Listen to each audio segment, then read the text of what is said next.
Good morning. This is the Veterans Heritage Project. We're at Plantation Village in Wilmington, North Carolina. Today is February 11th, 1999. We're interviewing Mr. Howard Rich for his World War II memories. Good morning, Mr. Rich. How are you? Good morning. I'm fine, thank you. Good. I'd like to begin, or I'd like to know a little bit about your background. Where were you born? Your family? You know, where you went to school, things like that. Well, I was born in Cincinnati, and I was ventured around because my father got transferred several times, and I lived in Central Ohio for a while, and then I lived in Kentucky for a while, and I got drafted out of Cincinnati. That's, you know, you get selected by a group of your friends and neighbors who represent them in the military. And so this happened. I was at the going to University of Cincinnati at the time, and I had one experience. I took a test for the Air Corps, the intelligence test for them, and they did that while we were going to in the sophomore year in college, and I passed that. All right, they said, "We'll come to Lexington in June and get the physical." Well, I came into Lexington, University of Kentucky, and first thing they did was they laid out this colorblind test, and I flunked that right off the bat. So back home I went, and I tried to get in the Navy. The same thing happened there, and so I finally decided I'll just wait till they draft me. Well, they did. Now, what year was this? It's 42, 1942. And where were you when you first heard when Pearl Harbor was attacked? What do you remember? Yeah, I was home in Cincinnati. Oops. Oh, we're fine. It's okay. Are we stopped? No, the thing's on. Oh. You were home in Cincinnati? Yeah, it was Sunday afternoon, and I was reading, and we had the radio on when they made the announcement about Pearl Harbor, and which was quite a shock to everybody concerned. It was so quite. But did you know then that you would be in the service? That you would be? Well, I felt reasonably sure that I would be. And then I got the letter from the local draft board, and it says, "You've been chosen by a group of your friends and neighbors to represent them in the U.S. Army." So in late December of '42. It was right after Christmas. We had to report to Fort Thomas, which was in northern Kentucky, and went to 3 days of God knows what. I mean, we were on the move, I think, 25 hours a day, and we issued uniforms and took physicals and saw the VD film, which is enough to turn you against sex for the rest of your life. And so, and then about the third or fourth day, I mean, this all sort of blurred together. We were kept it going all the time. We got this thing I was called out with, I think it was 14 other fellows, and they gave us this envelope and said, "You report to here at a certain time, and you get sent on the road to somewhere."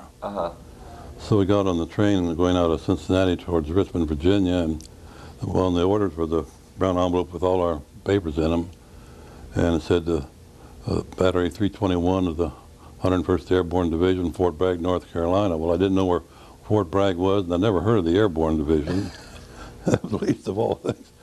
And so we got to Fort Bragg, and the balance of the division was out somewhere else, and we were there for sort of semi-basic training before the rest of the division got back, and we were there for about a month before the rest of them got back from someplace else. The 101st and the 82nd were at one time just the 82nd and then in Louisiana, and then they split them and made the 82nd Airborne and the 101st Airborne, and both of them were brought to Fort Bragg, and so that became our training for that. And luckily for me, I felt we got good training before we went into the service, and I read this one book recently about the war and how some of these fellows just got through basic training and 30 days were up in the front lines. Right. Thank God that didn't happen to us, but the Army does things in strange ways, and some of the things that made a lot of sense. They didn't at the time, but they kept doing these stupid things I thought to just repeat, but what that actually does, in a tense situation and something happens, you react like that. You don't even think about it, you just do it. And so it saves your lives many times. But so we trained there at Bragg, and we used to hike us out to the firing range. We'd shoot with a M1 Garand rifle for that, but that was the last time I ever saw it, because then they issued carbines to us later. So, but we stayed there until I think it was June, when the whole division went to Tennessee for maneuvers. There was basic maneuvers in Tennessee, and we were there for, I guess, close to 2 months. And we were bivouacked out in the woods with the chiggers and the mosquitoes. And how was that? Oh, the chiggers! I saw so many chiggers all my life. We had one fella there that he got so many chiggers on him, he looked like he had measles. They actually put him in the hospital. But we were down close to the Cedars of Lebanon State Park, and you could lay down there and you could just see the chiggers coming over the logs after you. And so, but it was quite an experience. And one of the funny things that happened down there, we were a 6-gun battery, and we were what they call pack howitzers, which are 75 millimeter, which can be taken apart and put back together again. But they were firing blanks, and a blank makes more noise than a regular shell does.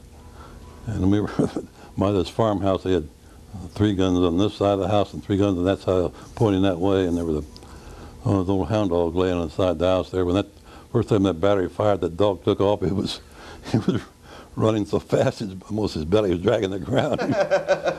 We were there about in that same location 2 or 3 days, and the dog finally came back home. And just about the time he got back home, they fired the guns again, and away he went. That was the last we ever saw him. But anyhow, after that, we came back to Fort Bragg, and I forgot some of the interesting parts when they took us over the Maxton Laurinburg Air Force Base, which was near Fayetteville, and took us for our first glider ride. And so they gave us what we call the parachute, and a seat-type parachute. I put that on. There were, I think, 12 of us, 6 on each side of the glider, and they take us off. We're flying around, and I looked down between my legs, and I said, "There's a piece of straw down there." And I started pulling out. Those were nothing but dummy parachutes. This was straw. And I thought, of course, we couldn't have jumped out there. We'd all got killed anyhow. So you're in a glider with a dummy parachute. Yeah. That was the last time they even did that. But we've had some strange experiences. But then we went overseas in August of '43. And how did you get from where did you ship out of? New York City. So you took a train from Tennessee or Fort Bragg? Fort Bragg. Up to New York. Up to New York. I think it was, they called it Camp Shanks, I believe. And we were there getting more shots and other incidental things like that. And what did you take over? What kind of ship, or what was it? It was a British ship, and it was I think at that time it was one of the largest convoys that left the port, and they got outside in the ocean, and they formed up, and away we went, and you could look in any direction, and all you could see were ships. It was really quite an experience. And I know one night they blacked out the ships, of course. Yeah, right. But they had a Red Cross ship came the other way, and it went right through the middle of the convoy. And as they did, these destroyer escorts followed the Red Cross ship, dropping depth bombs, because the submarines used to like to follow in there and get in the middle of the convoy, and they raised all kinds of cane. And so those things hit the side. Sounded like a big kettle drum when it hit the side of the ship, and from that night on, I slept on the deck, I think. But it took us about 12 or 15 days to get over there, and one of the ships had broke down and went into Halifax, and those guys were on that ship for 45 days in Halifax Harbor. I think they took them off and hiked them around the hills up there, but they were a long time getting overseas. And in the process of going over there, we were getting off the ship. One officer in our thing says, "Well, we're going to a horse farm, and you'll all be staying in the stables." Well, that didn't sound too bad to me, because I'd seen the stables down around Lexington, and they were pretty nice. But it wasn't like that. Not at all. They had each of these box stables, stalls, and there were 4 of us in them. And they were real stables? Yeah. Wow. And they were really bunk beds, and with a wire frame and a straw mattress, and the mattress was shaped like your body was shaped, and that's what we slept on. You get it so you can sleep on anything. Right. You can sleep sitting up wherever it might be. And this was at a place called Watcombe Farm. I went back to England for the 50th anniversary of VE Day. and went to Newbury and got a cab and went out to see Watcom Farm, and the place was so dramatically changed from where we were there that it was quite large at that time. Some stable that had 150 some odd horses there, and about a third of them I think were owned by the Arabs. And Really? so I made the trip up to Newbury and saw that, which was satisfied me to see what the whole place looked like. But all the time we were there in England, and we did more airborne training and had some more flying experience in gliders. And if you've never flown in one of those gliders, they're nothing but steel tubing and like some kind of plastic cloth covered them. How's the glider get off the ground? Tow plane. A C-47s pull them, and you've got a tow rope that's I think about a little over 100 yards long, and it was made of nylon, and that's where all the ladies' nylon stockings went, because we were told one time how many pairs of nylon could be made out of one tow rope, and it was some fantastic amount. But we had some interesting experiences with our training in the gliders, because we were out there one day, and our glider pilots were pretty new at the thing. I think they were more scared than we were. But this one day, we were hooked up to the plane, and the plane started down the runway, and the glider pilot, instead of releasing the brake, he stepped down and locked the wheels on the glider. Right. And the tow rope was sort of like this, and just shrunk down like that, and bang, it broke and came back and shattered all the plexiglass in the front of the glider. And so that meant we get out on another glider and go. And then on another, the same day or a day or two later, we were there for several days. As we were waiting our turn to go, and one of the C-47s came in and forgot to drop his tow rope before he came down, and we were sitting there looking out the door watching them, and here comes the tow rope and wraps around the wing of our glider, and the glider turns like this, and thank God it unraveled and went on, but the plane just went like this and went like that. When that happened, it didn't crash, but so that ended that ride in that particular glider. But those were interesting experiences. Basically, we were there until in May of '44, when we went down to Wales and for pre-invasion maneuvers, and a lot of the territory down there, it was very similar to Normandy Peninsula. And of course, the place in England was one that didn't sync with all the equipment that was over there. And we went to, at the time then, because they brought the 82nd Airborne in from somewhere, and they had enough equipment there to get, for one full division to get landed in Normandy. Well, they had 2 airborne divisions and only enough equipment for one, so each division was split in half, and half went in by paratroop and glider, and the other half went in by ship. And I was on the one that was on the ship, and we were to land at Utah Beach, and the ship we were on was sunk, but you never saw so many boats in all your life. I think if they'd put them end to end, they could have hiked this across from England to Normandy. I'd never seen so many ships in one place in my life. But anyhow, we were coming up towards Utah Beach. The ship hit a mine. The ship you were on hit a mine? Yep.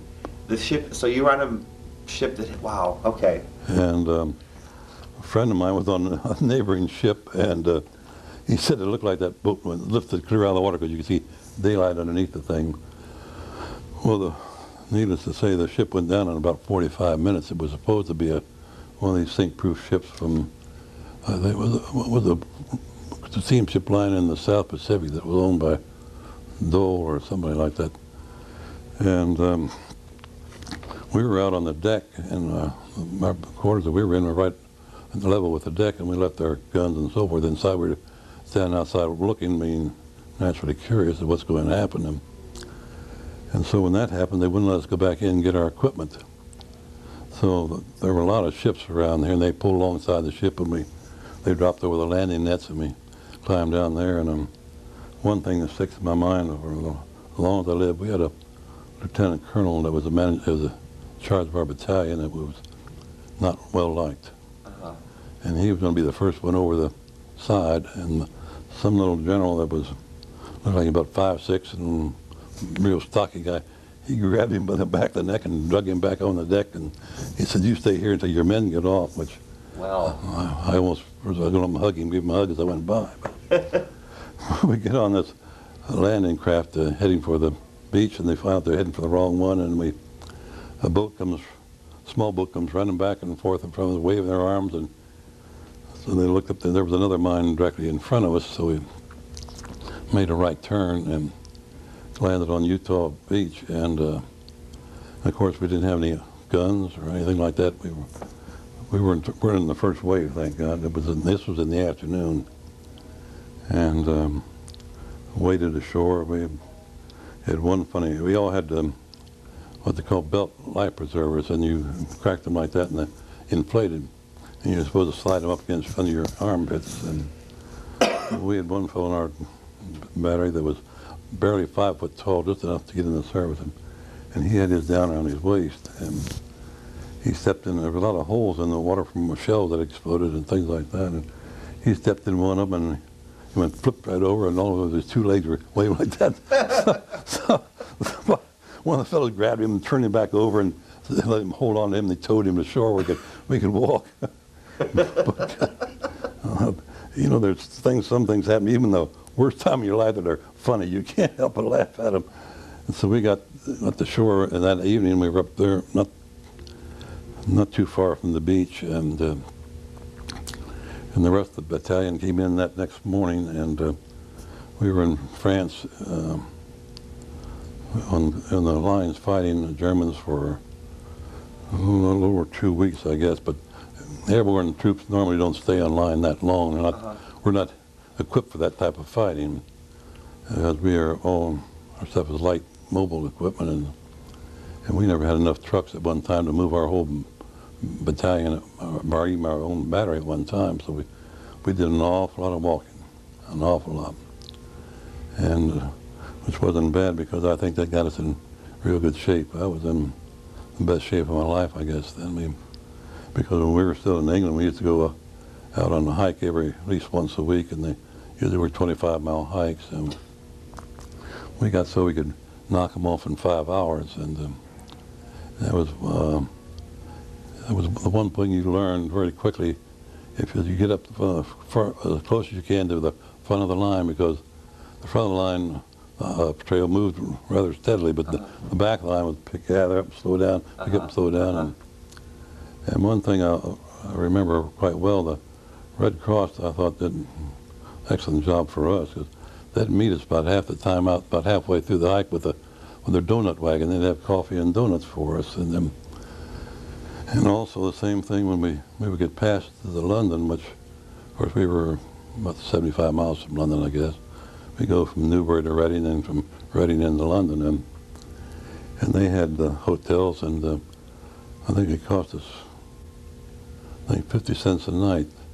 They originally were free, and the British troops, so I complained about that, and because they were charged for staying with their troops, so they had to end up charging us something which was a minor amount at that particular time. And if you didn't have a place to stay, you'd never get a pass to London. And so during the period of time from August until we left the following June for the invasion, I got to London almost once a month, and we learned the secret success to go to London was that on payday you'd stay home and save your money. Then towards the end of the month, everybody was broke, and there were so many passes you could go. We get a pass once a month to go to London, and the secret of getting a pass was that there's always a 2-day pass. You get the pass start on Monday, and you'd get a camp on a walking pass out on Saturday, so you'd end up being in London almost 3 to 4 days. Wow. Tricks of the trade at that time. So it was, but anyhow, getting back to the invasion, that was a mess, I think. The Navy, the pilots on the planes that had the paratroopers and the glider pilots, they got panicky, and they just dropped them every place. Some of them, they turned on the light, and the green light, and they jumped them right over the channel. And of course, when you hit there with your gear, well, you're gone. And I know a friend of mine who went with basic training with me from the 377th. They dropped him so far, so it took him 3 days to get back to the front lines. Really? So So we stayed in Normandy for almost a month, and then we evacuated the whole division back because they took quite a few losses in the invasion and took us back to England. And at that time, they gave us a week furlough to go to. We went to Scotland. The two other fellows, myself went, and there was a plane going up there with some of our officers on. They said there's space for 3 guys. You want to go? And we said sure. Well, I pay for a train fare if you can get a free ride. Yeah, right. So we go up, have a furlough in Scotland. You go to the Red Cross up there, and they tell you where to go for bed and breakfast. I think you paid what we called 5 and 6, which is equivalent to $1 and a dime a night. And so they sent us out to this one home there, and we got there, and the woman went, oh my, she hit the panic button. She said, they made a big mistake down there. She says, I forgot my people assigned to me. She says, just stay here, man. I'll go canvass the neighborhood and see what I can find. So she finds another family who had never done this before. And so we went over there and stayed with them. They were most interesting. He had what I would call a confectionery store facing on the street and around the corner. And to this wall, and you went upstairs, and the apartment was up over the top of the store.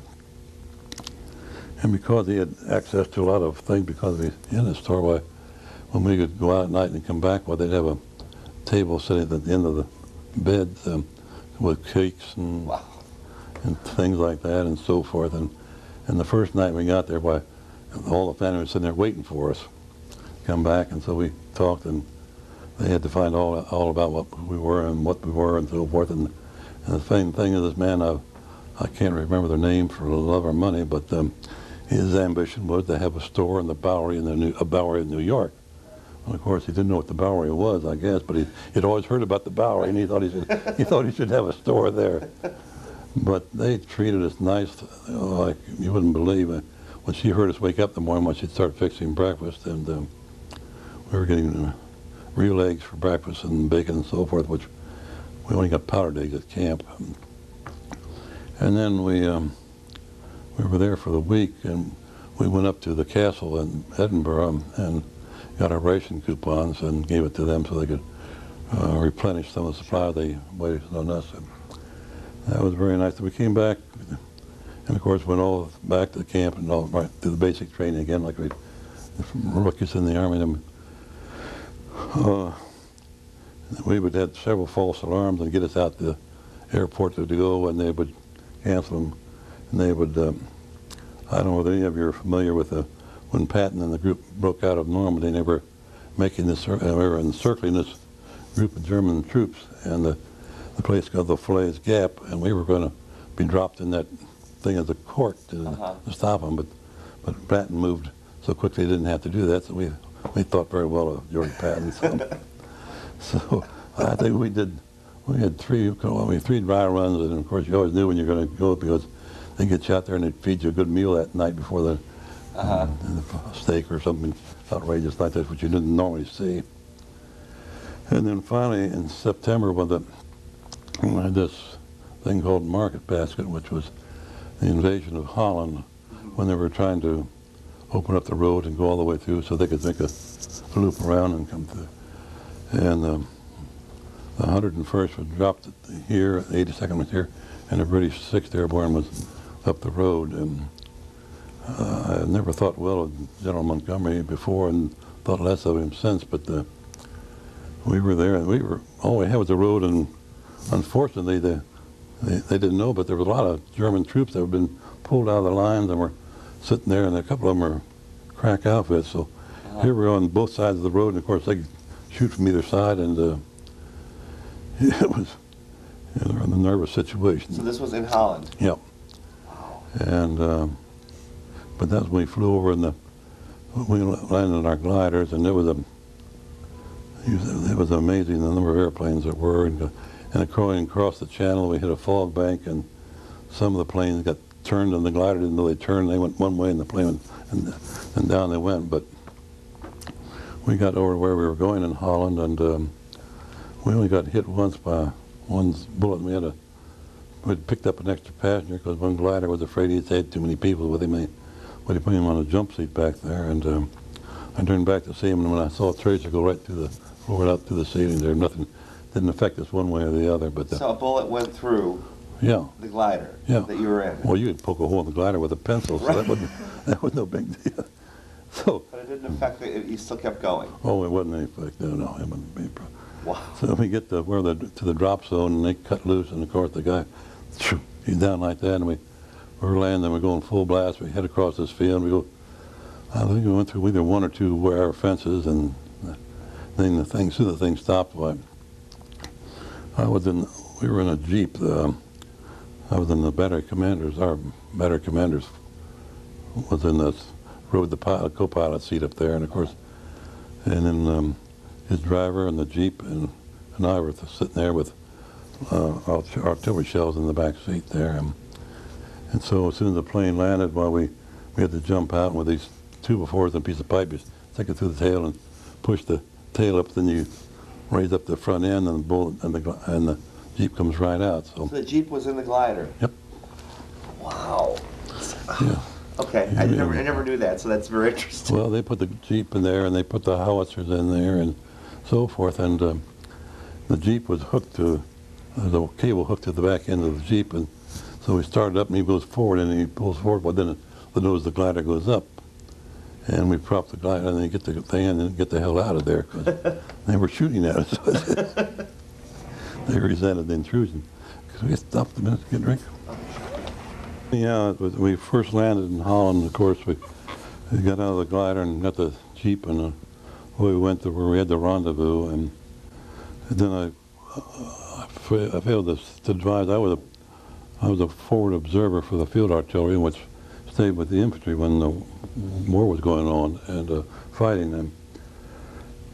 So normally our lifespan of a forward observer was supposed to be relatively limited, but anyhow, the first we were there, and the lieutenant and the radio operator and myself were going around. We were hitched a ride on the back end of the tank for a while, which I didn't think too much of that idea, because you were just a sitting duck sitting up there. So on the third day, while we were up near a town called Vechel, which is a little north of Eindhoven, and we got up to the front line there, and the lieutenant and myself and our radio operator, and we had a crazy glider pilot with it. Normally they evacuate the glider pilots as soon as possible, but this guy missed the war before, and he was determined he was going to stay and he was going to see what happened. So he trailed along with us, and we were going up there, got up this road and into a house, and we put the glider pilot and the radio operator down in the basement, and the lieutenant and I were out laying out in a ditch alongside the house. And we hadn't been there very long when a shell hit the top of the tree, which is normally if you're in artillery, you like to hit the tops of the tree because the shell explodes up in the air and you get better coverage. And hit us, and this is one thing I'll never know. We were both knocked out, and I still don't know how long I was out there because there was nobody around us except just the two of us. And the lieutenant was killed, and I got shrapnel in my back. And so I called for some suppressing fire, which would bring artillery fire out ahead of us to chase those guys back. And then they called back to the battery and told them to send somebody else out because the lieutenant was dead and I was hurt, and I was going back to the aid station. So I went back to the aid station, and they looked at me there and gave me a shot and put me on a cot, not on a cot, but on a stretcher. And they have stretchers with a little bit of short legs on them. And I went to sleep. There was a guy right next to me, and I looked at him, and I woke up, and there was nothing but something covered up. I thought, oh my God, the man died beside me. And then I found out they'd pulled us apart and slipped somebody in between. But it was his feet, but it was kind of a shock to me for a minute there. And then that evening when we got taken out by an ambulance, came up and got us, and that was a scary part because the Germans were shooting at almost anything that moved up and down that road.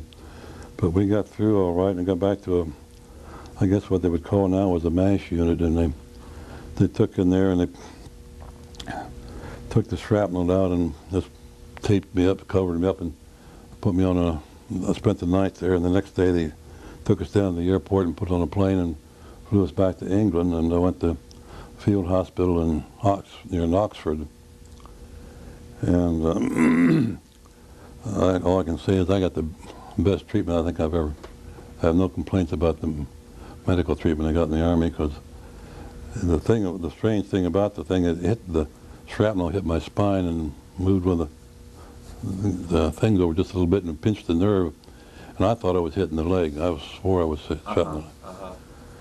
And so in the proceeding before they operated again on me in England, why the doctor came in with a cork and a needle. He was sticking me down the leg, seeing where the nerves were, which ones were alive and so forth, and they were there for several days. Then they operated on me, and then from there I was, I think for a week, every 4 hours, awake or asleep, I'd get a shot of penicillin, which, of course, they were what they call gas gangrene will get in these wounds, and they will kill you pretty quick.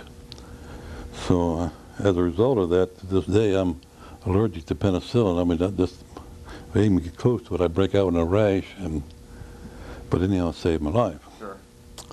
And I was in there from September until I got out of the hospital, I think in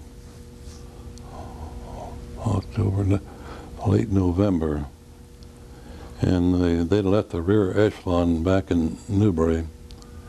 And I went back there, and it was the old sergeant major who looked to me at that time. He was older than God, but he'd been in the Army a long, long time. And he and I and one or two other fellows were all the rest of the whole battalion there. So finally in December, the division in the meantime had been up on the lines in Holland all that time, and which is not normal for airborne troops, because they're not heavy equipment, but so they were pulled out of the line and were brought back to someplace in France, and I still don't know where it was, but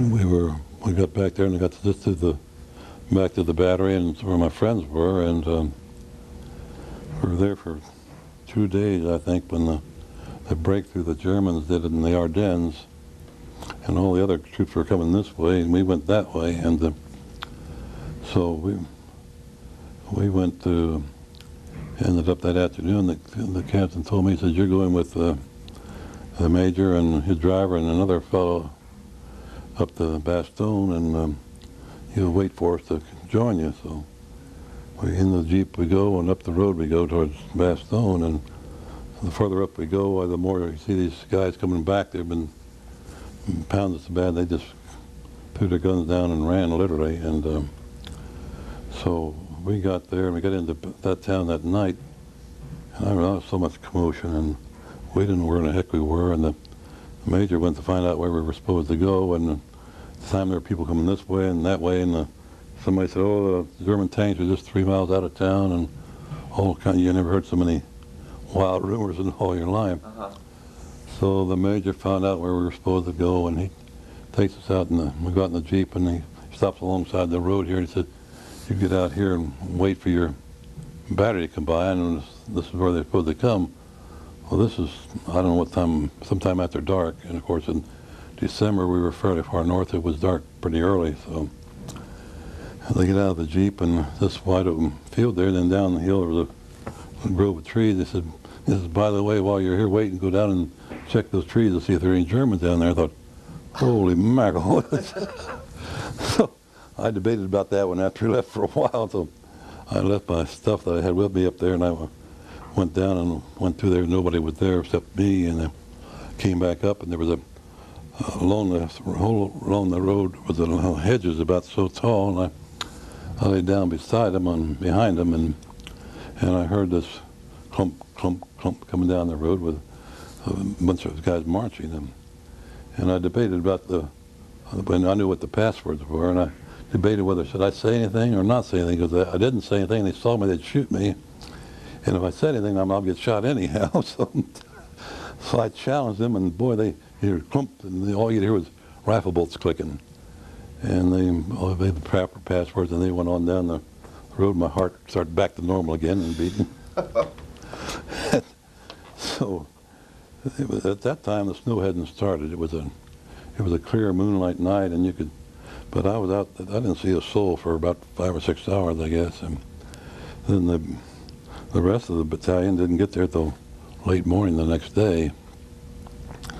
And we went and established our battery position there, a farmhouse on one side of Bastogne. We're shooting over the town out the other way, and then we were given. I was assigned to go with some lieutenant up there who was supposed to be our in charge of this forward observer party. We went to this infantry regiment, and we were up there that night. And the lieutenant, he disappeared. We never did know where he went. And but before he did, he said, "I want you all to go out in this hill there and dig a foxhole for me." And we said, "Yes." We didn't, of course, but you go out in the bare fox in a hole out in the front of the tree line. We were in the trees. You get out there and you get shot as soon as you walked out there. So that night, the fellow named Zuccarelli and I, he was our radio operator. We dug a 2-man hole there, and we were sleeping in it. All we had was a GI raincoat for cover, and that woke up in the morning. I thought something kept hitting me in the face, and I thought I was getting ready to hit him because I thought he was just being smart and tickling me. Right. But it was snow falling on us, so. So you're in a foxhole? Yeah. Getting snowed on. And it snowed, and it snowed, and it snowed. And so then we got, as I said, all the time we were up there with this company, why I never said to see our officer. And when they sent somebody up to take our place, we went back, and I told the captain, I said, "Captain, you can do what you want with me, but I'm not going out with that guy again, because he got us killed if we do what he says." And he disappeared, and we never did see him. So it ended up, I don't know what he did. They put him someplace, and I ended up with his job. I was a corporal doing a second lieutenant's job, but I thought that was the pay scale wasn't too great. So from then on, we were in Bastogne at the time, and at the time we were surrounded by the Germans, but that, to me, that didn't mean too much. I mean, that was part of your basic training as an airborne troop. When you landed, you were going to be surrounded by the enemy. So that was, to me, that was just a normal situation. And at no time, and the more I think about it, that I ever think that the Germans could run over us. I mean, I was working with a George company out of the 506 Parachute Infantry, and they were tremendous fellows. I tell you, all we did was go up there, and they said if they saw anything they wanted shot at, they'd tell us we'd bring up the battery and shoot them and fire at them. And so they took good care of us, I'll say that. We dug holes up there naturally, and we'd been there so long, we'd had a deluxe foxhole. What's a deluxe foxhole? Well, Jesse Loop and I dug this hole, and for both of us together, and in the meantime the weather had cleared, and they dropped some supplies to us because we were short of supplies. We, in fact, we were running out of ammunition and things like that, and my Christmas dinner was a scoop of cold macaroni. That's all I had to eat that day. And but when they dropped the supplies to us, they came wrapped in a large tarpaulin, and you've seen this jute padding like they used to use for rug pads? Yes. They used that for insulation, and the shells were in there. We were out in this field and collecting artillery and also rations and so forth, and I kept this one thing because it must have been that they had it wrapped. It was, it had to be good 20 feet long when it was unwrapped, and so we built the hole, and we went down, and I said, and looped it back over us again, and we put logs across the top of the hole, and then brush, and then dirt and shovel snow back over the top of it, and so it didn't show up too well, and that was our home away from home there. And thank goodness we were in a relatively quiet sector for several weeks, it seems like, and we would be up in the front for 4 or 5 days, then they'd get relieved by somebody else, and they would come up and stay the same length of time, then we'd go back to the battery. But it was, all in all, we were on a fairly quiet side of the place there,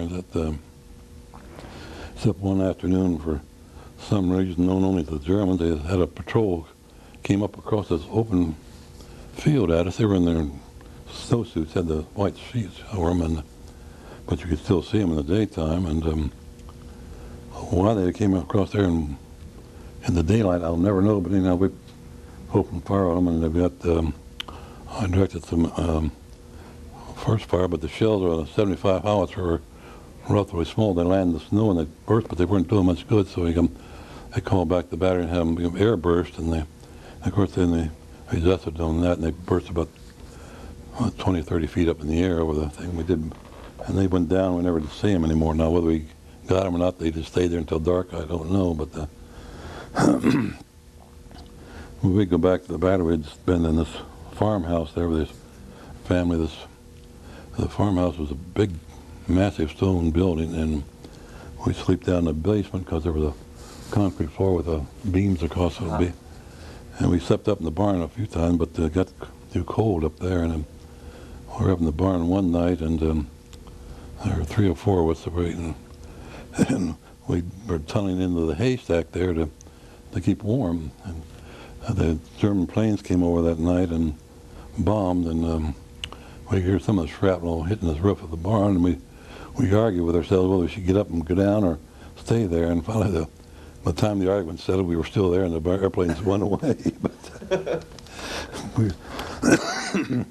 But we used to get ever so often at night. They'd come over and they said, "Well, don't shoot their friendly airplanes up there at night."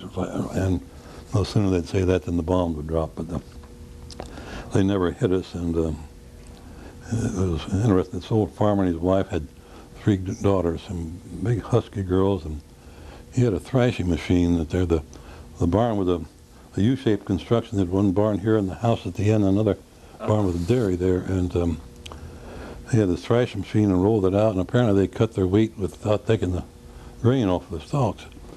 And they go out to thresh some of the wheat, and he fires up that barn there. So he comes out in a suit and a tie, and the girls are out there, big husky girls, and they did all the work, and he hollered direct, telling them what to do. I thought, man, that guy doesn't made. He didn't know it. But we were there in Bastogne for up until sometime late January, I think, before. Of 1945. 45, yeah. And we're there when Patton's 4th Armored came through, and the line of our first contact with other troops, and we were glad to see us. We had a few tank destroyer company with us. About, I don't know how many there were, but they were very low on fuel and very low on ammunition. So if a German tank started to come, they would park behind a building and then fire up the thing, pull out and shoot and pull back and cut off the engine right away to save the gas, because when that was going, that was it. And they did a tremendous job of keeping the tanks away. And so you always heard the old story about the Germans asked for us to surrender, and this McAuliffe, who was our division artillery commander, because our General Taylor, our division commander, had flown home for Christmas, which I thought was pretty nice. But and General McAuliffe told the Germans, they asked him to surrender, and he told them nuts, and the Germans didn't know what they meant. So someone explained it to them. We sent them, blindfolded them, took them back to the lines, and sent them back again. So, and they gave us a hard way to go for a while, and then we got moved from the one quiet place over to another, and we really got the daylight shelled out of us there. We were in the woods, and of course the open fields there, and there was a valley there, and the Germans would get down in the valley. We couldn't see them, but they could see the tops of the trees, and they would shoot at the tops of the trees because that was the most effective, and they would start out, and the tree shells would land farther back in the woods, and then they keep coming up closer all the time, and we finally got run out of there, and we had moved out that one night, and one of the fellows with us for help to man the radio, he just lost it. He was sleeping there that night with his shoes off and his feet sticking out of the hole, hoping to get evacuated back some way, and so he was taken back, and of course that was the last place on earth that you wanted to be, was taken back to town and put in what they were using for a aid station there, because that's where all the shelling was taking place. The Germans shelled it with regularity, so that was the last thing on earth you wanted to do was get hit and get sent back there. So we moved that night, and I carried that radio out of there. It came in 2 sections because the last thing I wanted to happen to me was to be out of contact with the battery. And we slipped and slid over that icy road all the way back there, and we got back safe and sound, and finally got back there, and we were relieved, and we went, I don't know really remember now where we went, but it went down into somewhere in the area around Alsace-Lorraine. And we're there for a few days, or maybe more than a few days, and our former battery commander, Captain Fuller, we thought he was aces high. He was a great man. He got transferred from the battery up the battalion up to division artillery, and he got killed in Bastogne. And we were in this little town there, and we were sitting in this, what was normally a bar, I guess. There wasn't any liquor in the place, unfortunately, and it was not brightly lit. And one night we got the shock of our lives because in walked this captain, and we swore it happened to be his brother. And it scared the hell out of us because we thought we knew he was dead, and he didn't know his brother was dead. And he was telling us that's what happened to him. And it was, in the meantime, we were just for an resting area for a while there, and I know their beds in that town were, all the people must have been midgets because I'm fairly tall, but I think my feet was about that much longer than the bed was. But then we left there and went down and further into Alsace, and near a place called Haguenau, and our forward observer place was in a 3-story building on the outside of town, and there was nothing went on there, but and we were upstairs, and we slept on the side away from the Germans, and we go to had the windows open the other side where we could watch them, but in the meantime that the Germans off to our right had these railroad guns were shooting in the town, and the shells would go past us, and if they'd ever hit the building went in, they'd take the whole building with them. You could hear them go by, they make a noise in the air, and every night we think, don't miss, don't miss, don't fire. So we had a hike out there. I don't know, I often wonder where all those people went to, but all the houses were, there wasn't a soul in sight. And fortunately, this 3 of us that were together we had some good scavengers. One of them was an exceptionally good scavenger. When he was out doing something one day, because it was a quiet section. We were just looking. We didn't see anybody, but we were looking at him. And I heard a rifle shot, and I thought, well, what the hell now? And pretty soon he came back, and he said, what were you shooting at? He said, oh, I thought he saw something, he shot at, and he came up later. He went back down again and came back with a chicken. He'd shot at his chicken and thought he'd missed it, and didn't want to admit that he missed it. But he found it. He hit actually the kid. He brought it up, and we cooked the chicken that night, and we had enhanced our rations. But we were happier there than we were back at the battery because we had much better accommodations. We had beds and so forth. And one night, this first friend of mine who got wounded up in Bastogne, it was after we had been relieved up there. I mean, after the 4th Armored broke through, within a week or two later, they gave us some of us got passage to Paris. So I got to go to Paris for 4 or 5 days, and when I came back, we checked in at battalion headquarters, and this one fellow I knew who had taken basic training with us, who was even a company clerk up there, said, are you all right? And I said, yeah, I'm fine. I said, I'm tired. And he said, didn't you get hurt? And I said, what had happened? The fellow that took my place had gotten hit, and he thought I was been wounded again, which was not the case. And the one who got wounded was the one who had gone through basic training with me and who used to go to London with me and all the time. And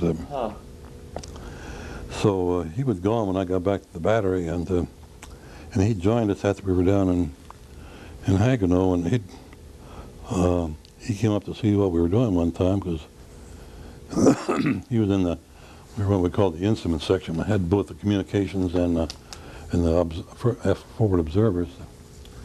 And he came up one night and updated to spend the night with us, and I didn't hear him go out of the room for some reason. They got out of the room without me hearing.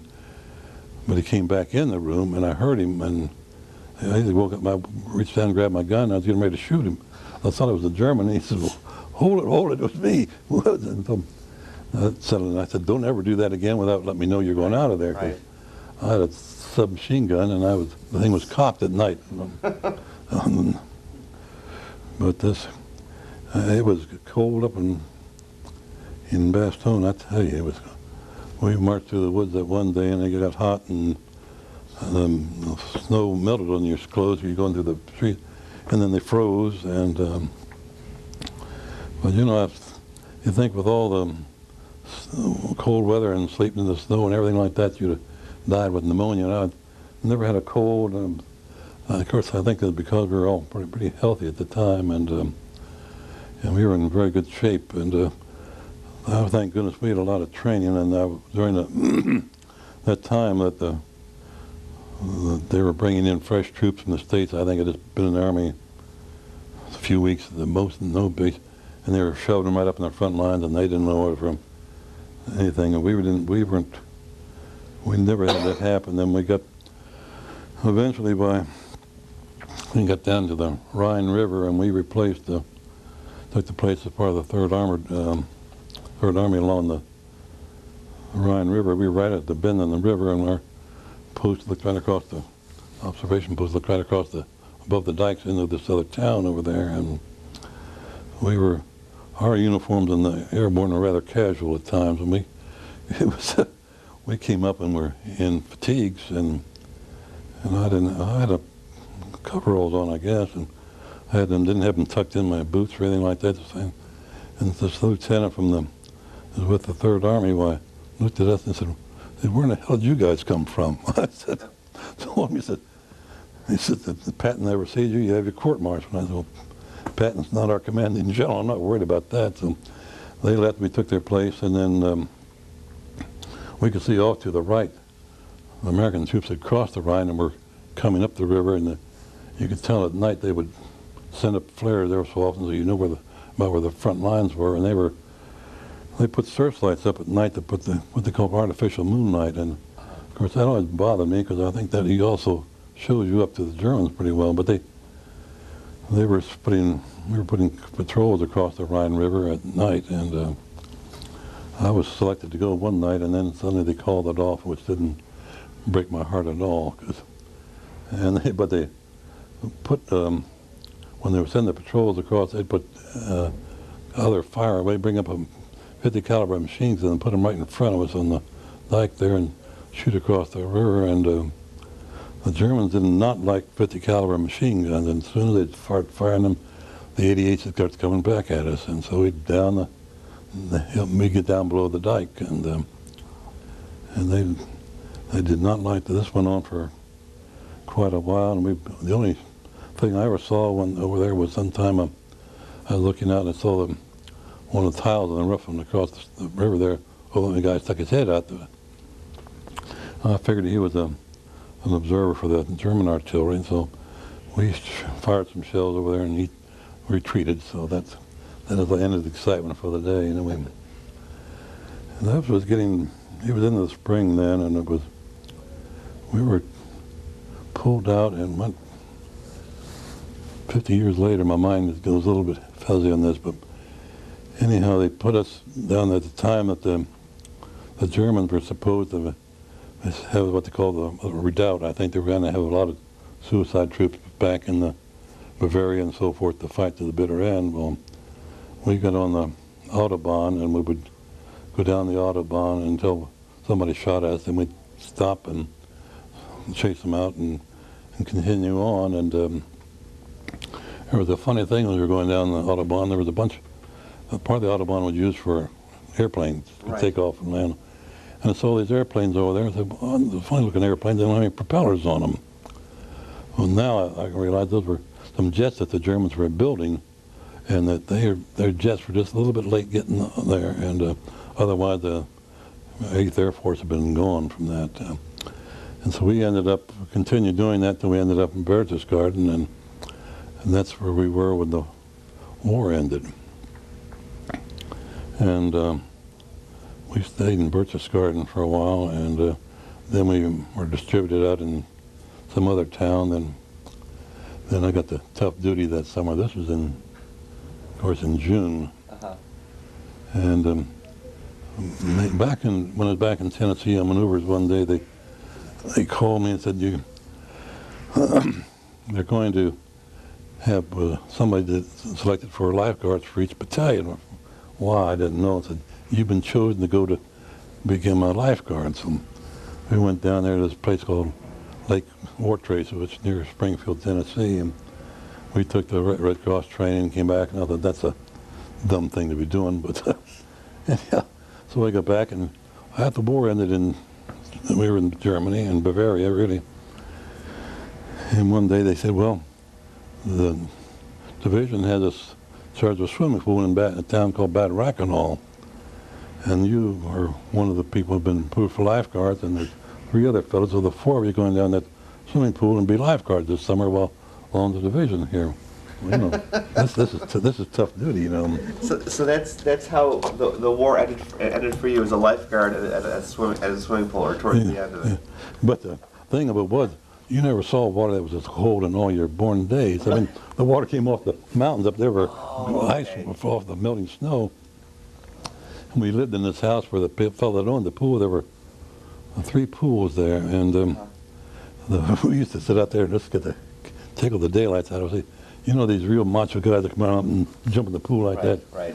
They come on, and climb out of the pool. And they came once and never came back again. So, for up until I guess it was August, while we fooled around there, and one of the fellows had a friend who was with the special services, and once a week he'd drop off a keg of beer for us. So. This was a tough war after it was all over with. But then there was a camp in town, it was a German camp, and they had the troops there. We go down there and eat, and at the end of the war, they only fed us twice a day. They figured we wouldn't do anything. We didn't eat 3 times a day. So.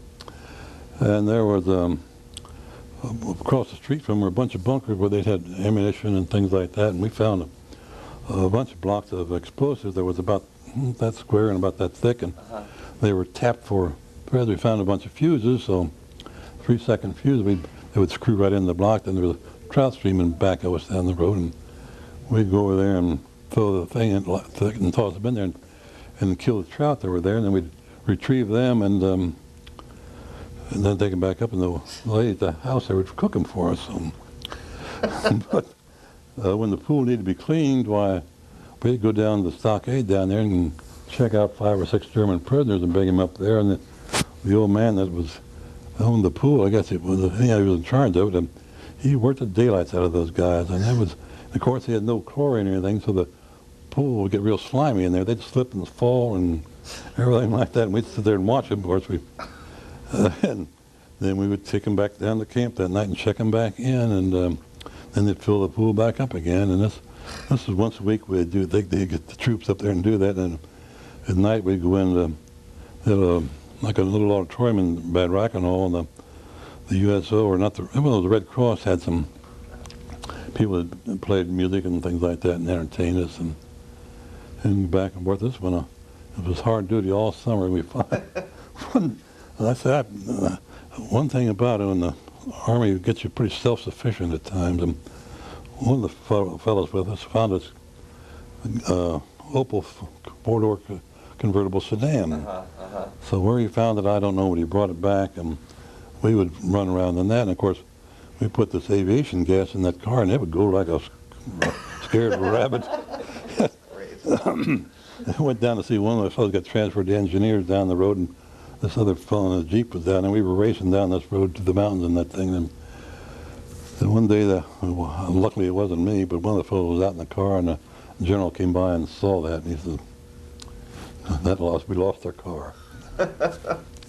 they took it for their own use. And but this was that was the way the summer went for us. And then after that we came back to France I think it was in Mourmelon. It was a French army barracks, and at that time they were starting to count up your points to go home.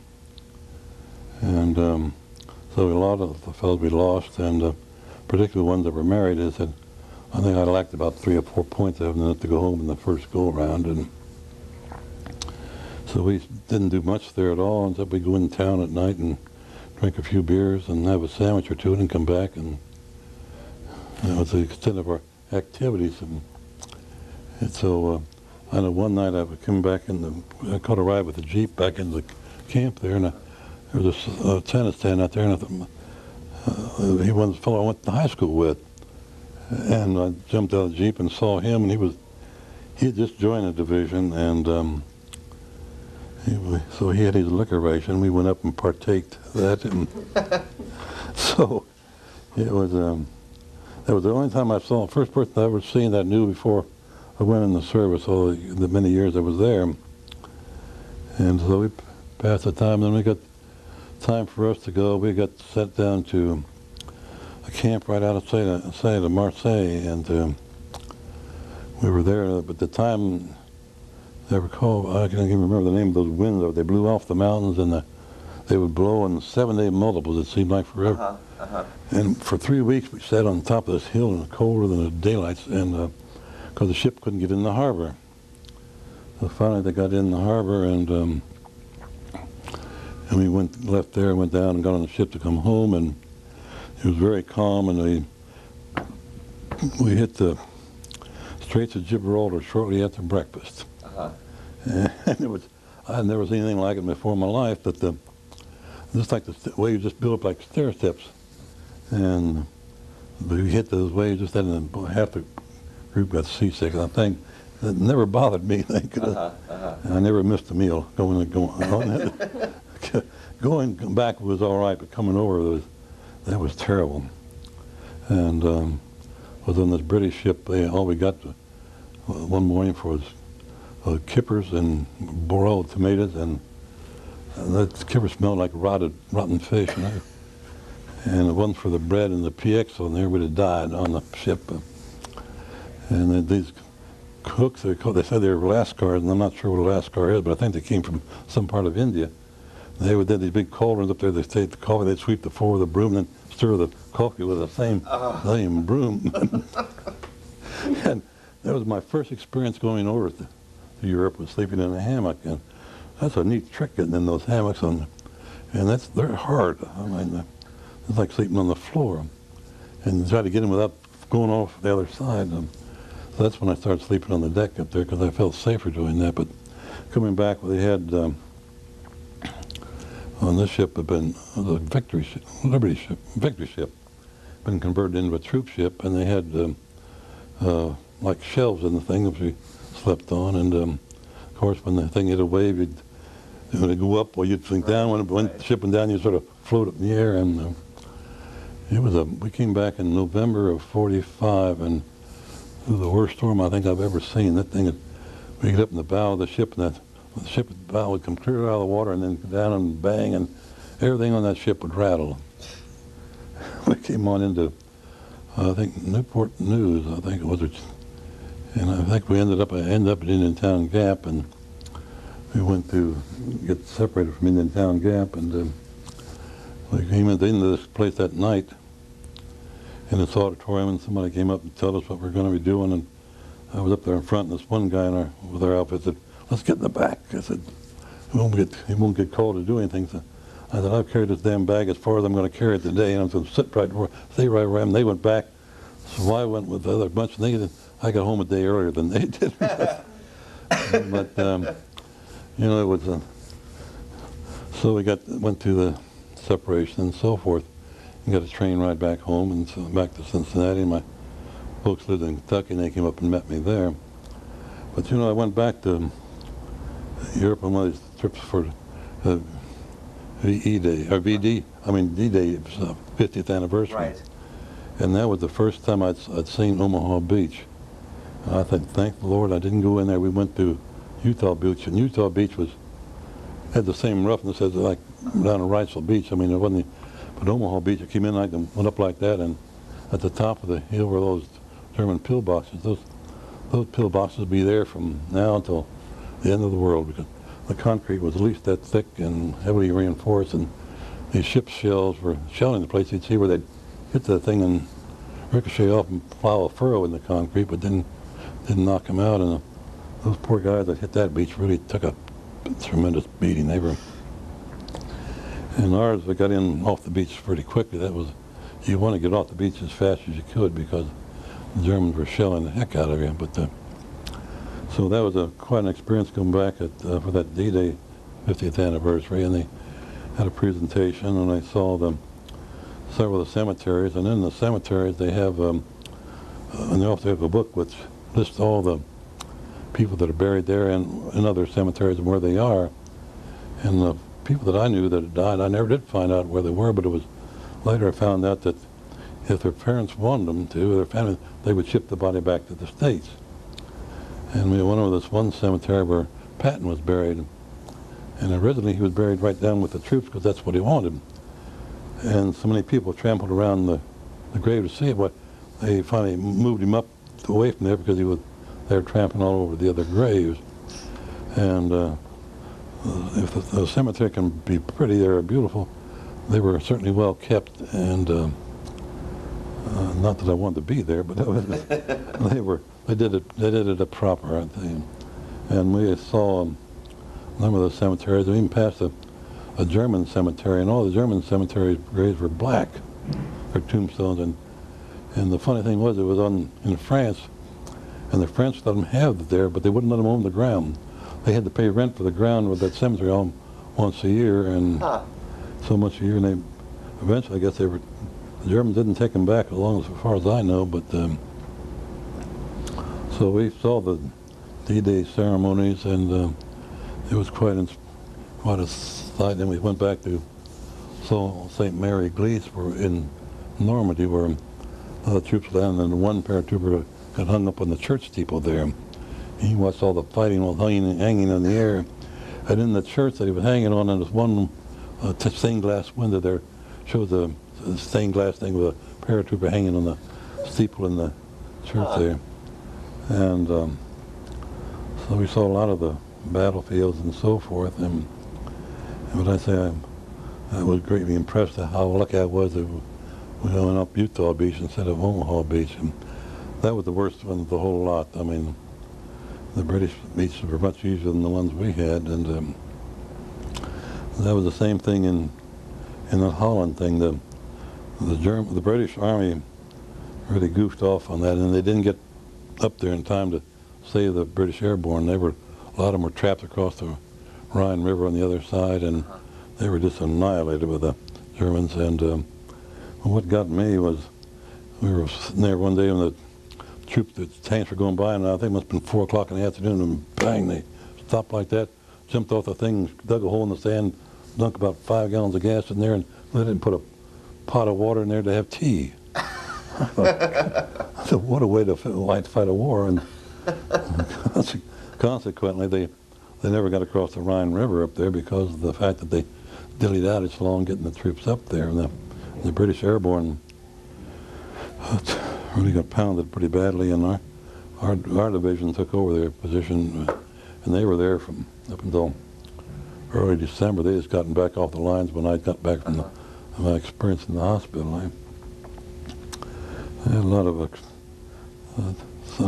got my first I think on Armistice Day in November '43, they marched us up the hill to a church up there, and we had church services, which the time I did search, I started feeling bad, and I got back down to barracks, and I was really hurting and sick and so forth. They finally got the doctor to come down to see me, and he said, well, they hauled me off to the hospital, and my appendix was about to rupture. So, yeah, so there, again, it was the same hospital I came to later when I got wounded, and I got, again, I say, I got good service. They put me in this room, and this hospital just opened. I think we were one of the early patients.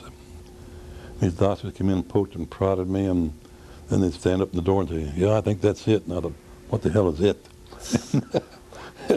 That night they took my appendix out. And the only thing I regretted at the time, if that had happened in the States, I'd gotten to go home. But because there was an Army regulation at the time, if you have an abdominal operation, you're off duty for 60 days.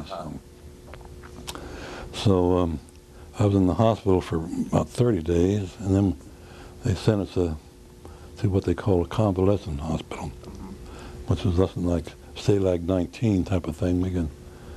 We had this barracks there, which was all right, except they wouldn't let us have any heat in it from 6 in the morning till 6 at night.